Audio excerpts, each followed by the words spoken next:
Hello, everyone. Welcome to today's podcast. Our guest of today is Eric. He's a CTO at Rfidentikit. Yeah, Eric, why don't you tell a little bit more about yourself and all the amazing stuff the company is doing? Sure. Thank you, Joey. As Joey mentioned, my name is Eric. I'm the CTO at Rfidentikit. Rfidentikit is an accreditation management provider. So that's mostly for events, major sporting events. Like I just came back from a major sporting event to support worldwide tennis organizations.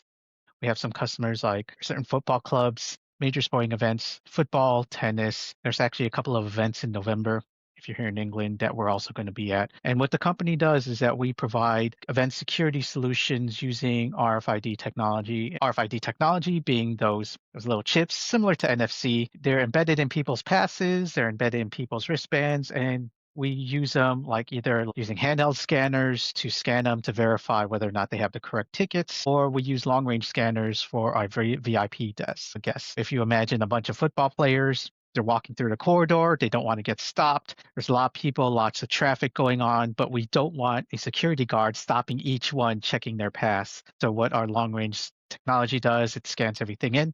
And as people are walking through, we could verify everyone in one go. That's the primary core of the business. And we have a lot of different subcategories of business underneath that. Most of them involve either custom web app application building, or most recently, some of the more advanced stuff that we're doing is what we refer to as self-generating or self-healing API integrations into our partner systems as well. But this all falls under the whole event security, event accreditation management ecosystem. Yeah, very nice. And what you're saying, right? Like once you have this chip going on and football players come in, like they don't have to, like it saves them a lot of time, right? Because they don't have to stop every time because there's a security guard. And my question to you is like, if people use your service, right? Do they still like need, is there still like a security guard, or is like everything done with the system? So it depends on the way a customer wants to set their situation up. So for example, one of our more complex events where we used our integration layer, we had the physical security doors, and those had physical locks on them, and they were controlled using our chips. But at the same time, there was also a security guard at key locations, mostly around just funneling VIP players through. And then you have the security guard for extra security. But for stuff that didn't need a security guard, mostly around the locker rooms, like inside the building itself, that would just be our system standing by itself, making sure people's passes are valid and they have correct access. Very nice. And it sounds pretty valuable to me. And what are some of the biggest risks if people don't use a service like this, if it's not as efficient, right? And if everything has to be done manually, like what's the biggest risk of doing that? The biggest risk is if you do it manually, one, it just takes more time. Two, it's more likely to make mistakes. And I'll give an example. We recently did an event here in the United Kingdom, and that event required an integration with the local police forces. And the process was to check whether or not guests going to that event had a police history and if there were a potential threat to the VIPs at the event. They tried it one of two ways. The first way, they just used spreadsheets and communicated back and forth and sent emails across. And I'll tell you, that was a pretty big operational risk, because likelihood of duplicated data, mistakes, wrong emails getting sent, there's no access control. All those privacy risks are present within a manual solution. Now, with an automated accreditation solution, however, what we ended up doing is all we had to do in an ideal situation is just connect the two systems together and have so that the police have a spreadsheet or a limited view of the attendees on their roster, and they could go through manually checks, mark in the system, and then that will go back to the accreditation office, and then they could see as people are coming in or as they get scanned, oh yes, this person's good, this person got flagged as a risk by the police, then you send security after that person. So, and that's mostly the benefit of having a more sophisticated automated process behind accreditation management. Very nice. So it's not only saving more time, but also the way it's systemized, like it's way less likely to make errors, which also make it way more safer for the people, like scanning the people which are coming in, right?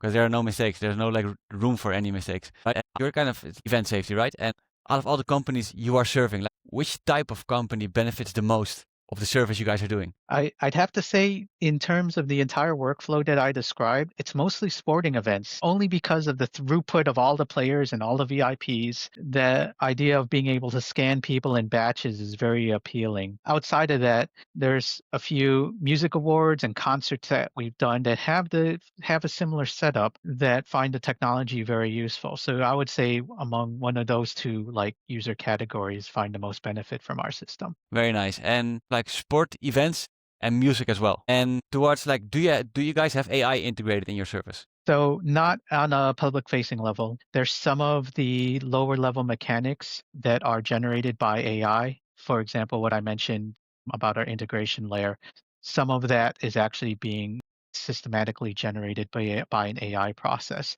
But in terms of the actual application, because it's accreditation management, because the user engagement or the user workflow is very unique to per each customer, we chose not to use AI in that domain because we still have yet to see like a general purpose AI that's capable of that level of flexibility. Very nice. Yeah, especially with AI nowadays. It's like, not sure if you agree with it, but curious about your thoughts, that there's this hype going on. Things are moving so fast and there's just a lot of benefit in there. But at the same time, if you jump into AI too quickly, you might end up with a lot of tools you might not really need, right?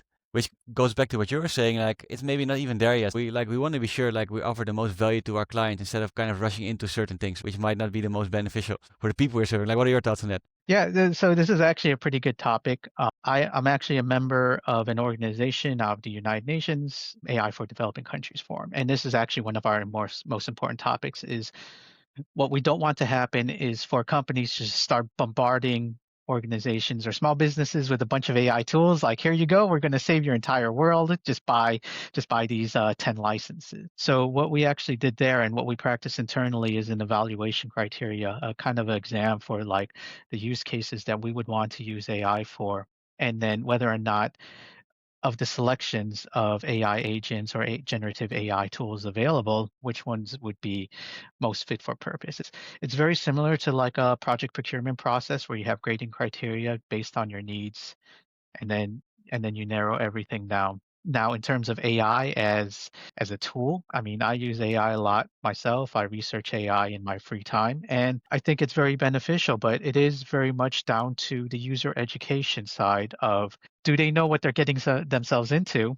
Do they know how to use the tool effectively? And most importantly, do they know how to spot when an AI has its entire context window or its memory cache has been filled, and then you start seeing drift or hallucinations in the responses? Like, those are very key, because otherwise you're listening to this AI, it's hallucinating, but then it's telling you the wrong things because it's ran out of memory within its context window, so it can't make those associations more accurately anymore. So those are very important aspects when using AI tools. Yeah, I love what you're saying, because especially nowadays where there's just like an overload on information, right? With everything what's going on, I think it's even more important than there's like the education on AI. Okay, how can you use it? How can you make out of this overwhelm? Because there's an overwhelm because there's so much potential in there, right? But you can use the potential two ways. You can actually use it to improve your business, or you can use it to get into stuff you don't really need to get into. Since you started with Rfidentikit, what are some of the challenges you have faced towards like growing the business, and how did you overcome these challenges? This is my first time working in events, but I've long since worked in defense and security throughout most of my career.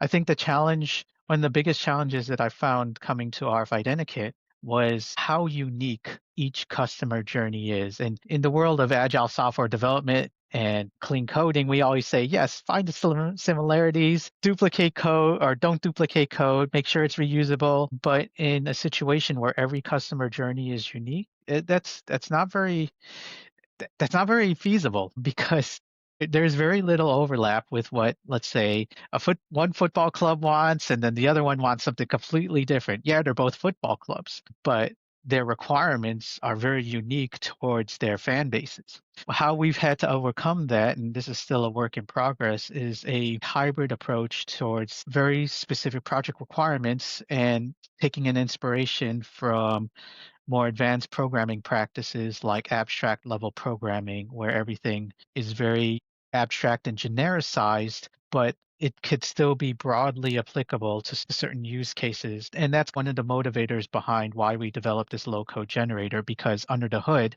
it could be used for any customer, but then it also has a configuration layer to be able to be customized to each specific user journey. It really takes a lot of good architectural design and process management to be able to enforce those kinds of ideas. Very nice, and love how you guys are doing research, because although every client is different, might take it might take a little bit more time to serve every client in the best way possible, right? But at the same time, you guys are building and preparing for that, right? And what are some of the ways or some of the tools or channels you guys are using to acquire new customers at the moment? So the events industry is very much like the entertainment industry in that respect. The primary source of our customers is actually through word of mouth. For example, we did a couple of high-level music awards, and through word of mouth, we end up doing these series of festivals in Europe.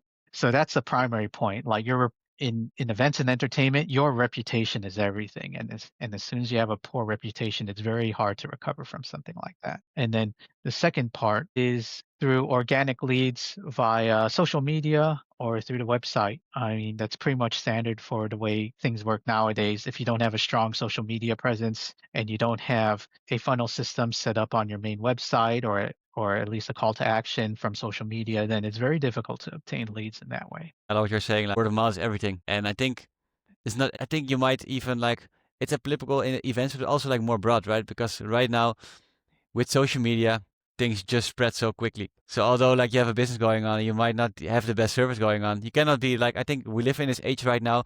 Let me know what your thoughts are. You cannot be on the ball if you're not on point, not on the ball anymore. You're not going to survive because things just spread so quickly, right? If you like make a mistake or you're doing a poor job, like the world can know it like in 1 minute, maybe even in 30 seconds. This is how quickly things go right now, right? You're absolutely spot on. There's a saying, the internet is forever. You cannot delete something off the internet no matter how hard you try. Someone will have a copy of it. That's the one part. The other part you actually keyed in on is the presence. Like it's not enough just to like put out a really good social media post, let it go viral, and then just sit back. You have to keep making those like once a week, once every 2 weeks. And you look at YouTubers, they have to churn out content like on a very regular basis, and social media is no different. Yeah. And it's also like, I think it's in a very nice way as well, because it's really enforced us to just be in our best game and our A game every day, especially like because there's a lot of entrepreneurs watching this podcast, and you have to be like, if you want to be successful in this age right now where we live, you have to be in your A game, right? You have to do your best every single day, or else someone else gonna do it. Especially with social media and how easy it is to spread information nowadays. And like looking back, right, since you started with Rfidentikit and looking back at all the lessons and challenges you've had, like what is one thing with the knowledge you have right now, like what is one thing you would do differently from the lessons you have learned? So if I were to do something different and I were to go back in time and say, Eric, you need to listen to me, I would tell myself that it's okay to write single use code. I think that was like the biggest problem, not just myself, but a lot of software engineers or companies that have a software engineering arm have, is not all code is going to be reusable. And sometimes it's just faster to get something out the door, make sure it's tested well, and make sure it meets the customer satisfaction. Because if you get that customer again, that code is still reusable. It's not reusable horizontally, but it's reusable vertically. Very nice. And let's say, have you ever watched Harry Potter? Yeah. When I was young, I used to be a big fan of those books. I used to. And there's like in Harry Potter, there's like this magic wand, right? Which he always uses. Let's say you have this magic wand. And with this magic wand, you could solve any issue you have or any problem right now in the business. Any business. Like what problem would you solve with this magic wand? Oh, if I had the magic wand and the wand gave me budget, I would seriously have a test engineer for every software engineer. Just like the way Amazon works. And there's a reason why Amazon, you never see AWS go down. It's because they have so much testing going on. And I think that's very important. Very nice. So you always know everything is working correctly. Like whatever happens, everything is smooth, right? What are some of the goals you guys are having for the next, let's say, maybe not too far ahead, for the next 6 to 12 months from now? Yeah. So aside from our mainstay business, we do have a new software that we're about to release next year. And the new software is meant to augment our existing ecosystem. And what I mean by that is When you look at accreditation management and events management, if I have a football series going on over a long period of time, what you end up seeing happening is that those football clubs and then that event, the event stadium, will go and manage and go to different accreditation service providers to do one event at a time. Now, the new software, and which is our next goal in the business, is being able to do a series of events all at the same time, managed under one roof. Or a more recent customer with the festivals, they had one big festival, but many small concerts and music events going on inside of that. So rather than managing those things individually, the new software that we have next year will allow consolidated information and centralized management across all of those things. So that's kind of our next big goal in terms of the tech stack. Make everything more scalable as well. And for the people watching this podcast, right? And we're all like growing, learning, being better, like implementing new things. What are some of the lessons? Like not maybe lessons, but if someone who is watching this podcast right now and he's seeing this he's seeing us talk right now and he's saying like, if this person could take away one thing from this podcast, just one thing, one piece of advice you would give to them as an entrepreneur, what would you say to those people who are watching? It's okay to fail as long as you learn from it. I think that's like the most important lesson, because otherwise, if you keep beating yourself up or you keep putting yourself down over every failure that you encounter, it destroys you mentally. Like, your mental health is so important. So that's why every failure, it's okay. It's a it's a lesson to be learned. As long as you learn from it, you move on. Otherwise, it's so easy to start slowing down and start becoming depressed. And the next thing, you don't really get what you want out of life. So positive thinking. Love what you're saying. Like, it's okay to fail. A couple of weeks ago, I heard someone saying life is about failing forward, kind of failing and then learning from your lessons. Have you always had this kind of mindset where you had like, it's okay to fail and you kind of gave yourself the space, or this is something you had to learn along the way through trial and effort? Oh, you have to learn it. Like, it's another failure is another learning lesson. It's because not everyone's got their own challenges they grow up with. Like, I'm no different. And what you take away from that is very important. As long as you take away that one lesson, failing forward is a good way to put it, then nothing else matters. It really doesn't. Very nice, because then like kind of take action in the best way you can, right?